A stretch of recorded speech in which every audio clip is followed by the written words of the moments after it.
नमस्कार. मी आपली उषा चव्हाण. आज अक्षय तृतीया. 3:30 मुहूर्तापैकी एक मुहूर्त. आज पितरांची पूजा करतात. सर्व देवो नमः, सर्व देवी नमः, सर्व संताय नमः, वास्तुदेवताय नमः, पितृदेवताय नमः. ओम श्री नमः. ओम नमो भगवते वासुदेवाय. ओम नमो भगवते वासुदेवाय. सगळ्यांना अक्षय तृतीया सुखाची, आनंदाची जावो. बरेच काही प्रश्न आले होते. छान छान प्रश्न पण होते. आणि त्यामध्ये असं होतं की एकटा जीव मध्ये वाघ्या जो कुत्रा होता, एकटा जीव मध्ये चल र वाघ्या, ते गाणं एक त्याच्यावर दादांचं आणि त्याचं काय झालं मला विचारलं एका चाहत्याने. एवढ्या वर्षानंतर मला काहीच माहिती नाही, कारण आम्हाला कोणचं काय असतं, एकदा काम संपलं ना आम्ही तिथे थांबत नाही, लगेच पुण्याला निघून येतो, कारण बाकीच्या गोष्टी पण संसाराच्या असतात म्हणून. परंतु तुम्ही तो विषय काढला. एवढा छान कुत्रा होता तो.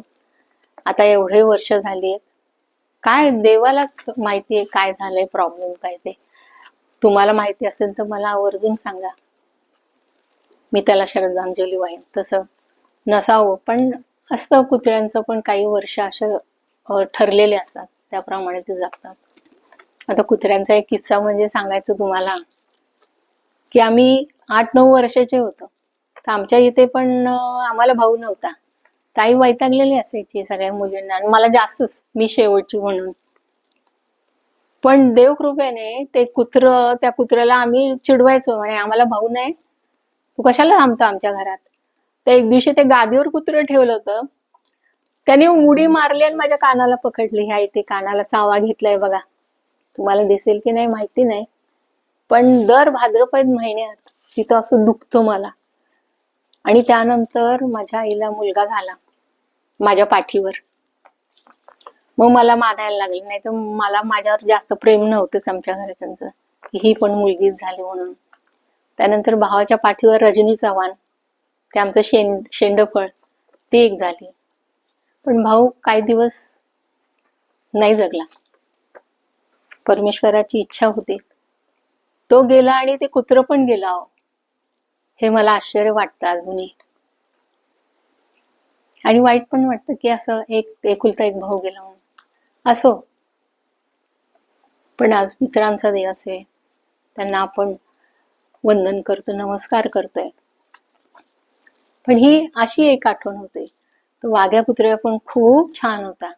आमची तर त्याची ओळख नव्हती, पण ते शिकवलेलं कुत्रं होतं, त्याचा माणूस तो तिथे होता, त्यामुळे ते सांगायचं. पण मी गाण्यात नसताना सुद्धा तो माझ्यावर प्रेमाने वागायचा, त्यामुळे तो माझ्या लक्षात आहे माझ्या. तुम्ही लक्षात ठेवलं त्याबद्दल मी आभारी आहे. आता दुसरा प्रश्न एकांनी विचारलाय मला,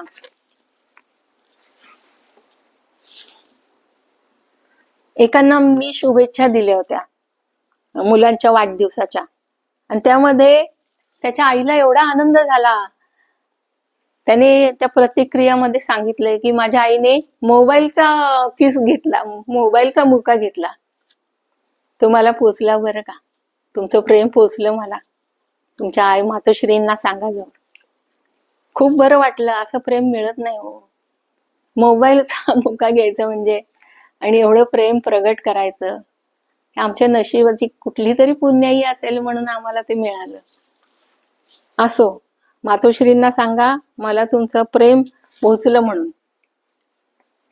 कुणीतरी मला काकी म्हणाले, बरे वाटले. त्यांचे आई वडील लोककलाकार आहेत, त्यांचे नाव कलेमध्ये वाढो एवढीच इच्छा करते मी. म्हणजे लोककलेमध्ये सुद्धा त्यातून काही सांगता येत नाही पुढे किती जाऊ शकतात ते, पण त्यांच्या कला वाढव आणि खूप भरभराट हो त्यांची. त्यानंतर माझ्या आवाजाबद्दल लोकांनी छान बोललेलं आहे, मला मुठभर मास चढते. धन्यवाद धन्यवाद मी म्हणते. त्यानंतर दादांचा आणि माझा ॲटम आपण दोन्ही मित्र सादर करतात आणि आमची कला जिवंत ठेवण्याचे काम करत आहात.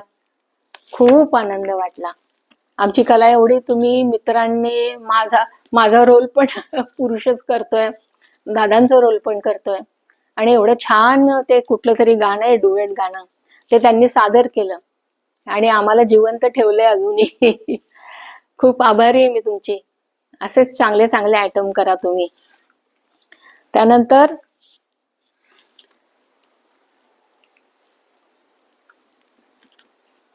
त्यानंतर मला हे हे तर विचारलेलं आहेच. काही काही गोष्टी तर खूप आवाजाच्याच बाबत मला सगळ्या चाहत्यांनी विचारलंय. तुम्हाला माहिती आहे का, मी प्रॅक्टिस केली नाहीये. मी खरं म्हणजे प्लेबॅक सिंगर होणार होते, पण झाले नाही. मी हिरोईन झाले, पण मला चान्स मिळाला. मी मुक्काम पोस्ट ढेबेवाडी मधले गदिमांची गाणी सगळी गायलीत. त्यानंतर मला तुमची मनामधला सवाल जवाब मी गायलाय. बरेचसे पिक्चर मध्ये छोटे मोठे मी गाणी गायलेत. एवढंच नव्हे, ते दादा कुंडकेंचं तुम्हाला आली अंगावर माहितीये, साखर झोपेमध्ये मी असता, हे डबल मिनिंगचं गाणं होतं. उषा दीदींनी नकार दिला होता की मी हे शब्द गाणार नाही म्हणून. मी हे जे काय आहे बदलून द्या, आणि त्याप्रमाणे लेखकाने बदलून दिले आणि खूप छान गायलं उषा दीदीने. पण त्यानंतर दादांचं काय, ते तुम्हाला माहितीये दादांचा स्वभाव कसा आहे. ते काय शांत बसणारी व्यक्ती नव्हती. चुळबुळ चुळबुळ चुळबुळ. मला म्हणाले, तू गाणार का माझ्याबरोबर? म्हटलं गाईन की, मला काय.